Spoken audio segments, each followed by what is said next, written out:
Hey, Freedom Leaders, I want to talk to you for a moment about making the most of the moment.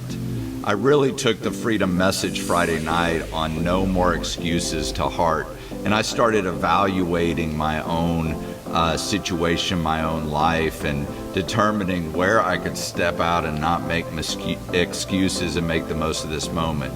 You know, we're never going to get this time back. It'd be a shame if we went through this situation, these circumstances, this isolation, and came through it the same or worse off.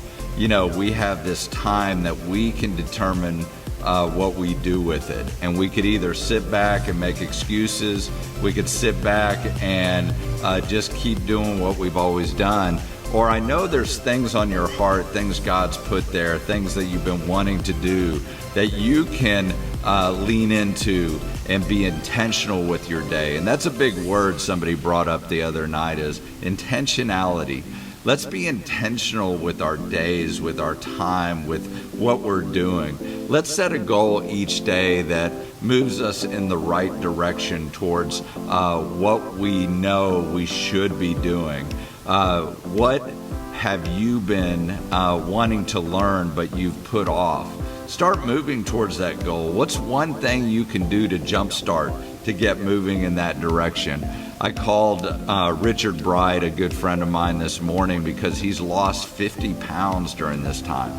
And I was like, Richard, what advice do you have for me? I'd really like, you've inspired me, I'd really like doing that. And he said someone had told him something that was meaningful to him.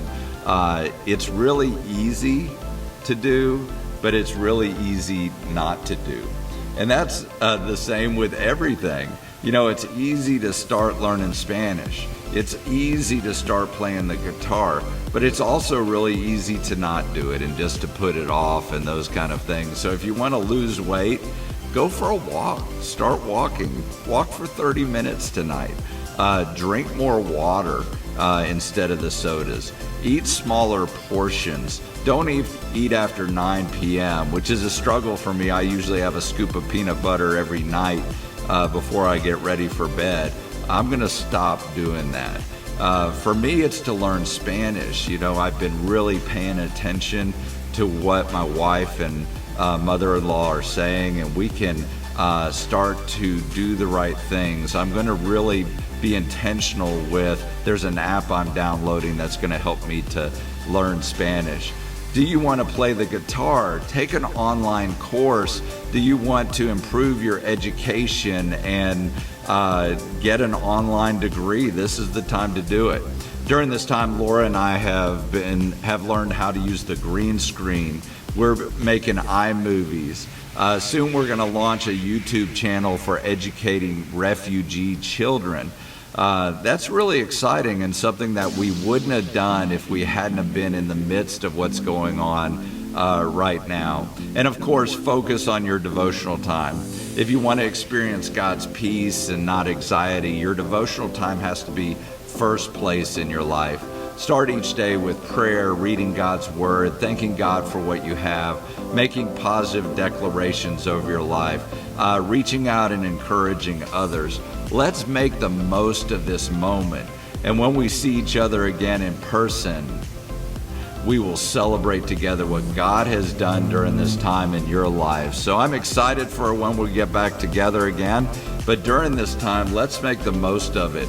And I'd encourage you during the services, the Lakewood services, engage with people, communicate. There's people in the comment sections asking for prayer.